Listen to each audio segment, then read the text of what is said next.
Misalnya contoh kayak zaman dulu misalnya, kalau ada teman-teman nanti bisa lihat ada satu, ini juga bukan dari Harvard sih tapi Bukan, Oxford sama aja.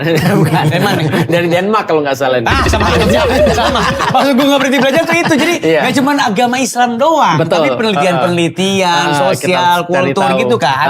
Karena ini ada penelitian Bechdel namanya. Bechdel ini meneliti judulnya Where is Everyone. Jadi dia bilang orang-orang ini ada di mana sih sebenarnya. Oke. Nah dia pakai misalnya di sumbu X-nya itu ada, masih ingat ya sumbu X dan sumbu Enggak, Y? walaupun ingat kita pengen lupa-lupain tuh. Iya, sumbu yang ingat sumbu Berarti ini. itu matematika itu. Kalau ngobrol sama orang pinter, ya kita pura-pura pinter lah. Iya ingat sumbu X. Sumbu kompor ya. Sumbu X ingat. Sumbu X-nya itu ada tahun. Nah, terus di sumbu Y-nya itu ada semacam kayak intensitas media. Misalnya contoh kayak tahun 90-an. Tahun 90-an tuh intensitas medianya tuh ada pada radio. Maka orang-orang yang misalnya dia mau terkenal pasti adalah penyiar radio. Kan itu kan ya 90-an. 2000-an beda lagi. 2000-an tuh adalah penyiar TV.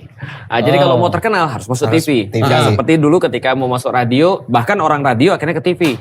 Nah 2020-an ternyata beda lagi nih. Sudah masuk ke social network dan segala macamnya. Digital. Nah kalau kita nggak mengikuti atau nggak beradaptasi pada hal-hal ini, kita ditinggalin orang.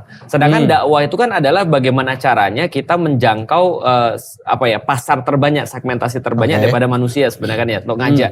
Nah aku juga sama, aku juga evolve untuk itu. Makanya kita perlu banyak data untuk jadi patokan kita mau evolve kemana dan caranya seperti apa. Berarti Ustadz sekarang anti TV?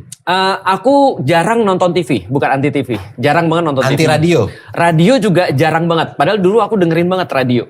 Setiap pergi kan ya kita juga nggak ada, waktu dulu kan nggak ada ini ya, nggak ada kayak platform-platform untuk streaming. Mendengarkan. Jadi kita pasti harus dengar dari radio kan ya. Zamanku sampai aku jam 3 sampai jam 4 tuh ada Anda meminta kami memutar. AMKM. Pagi-pagi ada siaran, sore-sore ada siaran nemenin orang di jalan gitu kan ya. Sampai kita tahu kan macet aja dulu kita tahu dari radio.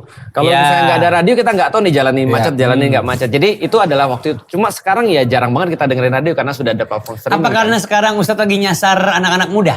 Termasuk sebagai itunya. Termasuk. Target Jadi dakwahnya. segmentasi pasar yang paling besar itu adalah sekarang Gen Z milenial. Itu penelitian dari tahun 2014.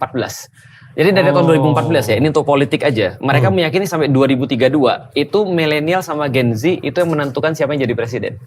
Oh iya. Oh iya. Ya karena kan pemilih terbanyak kan dari situ. Pemilih terbanyak dari situ, populasinya. 57 sampai 62% kalau nggak salah. Oh iyalah, mayoritas itu berarti. Nah, berarti itu juga adalah karena itu mayoritas itu juga menjadi sebuah segmentasi dakwah yang paling bagus kan. Iya.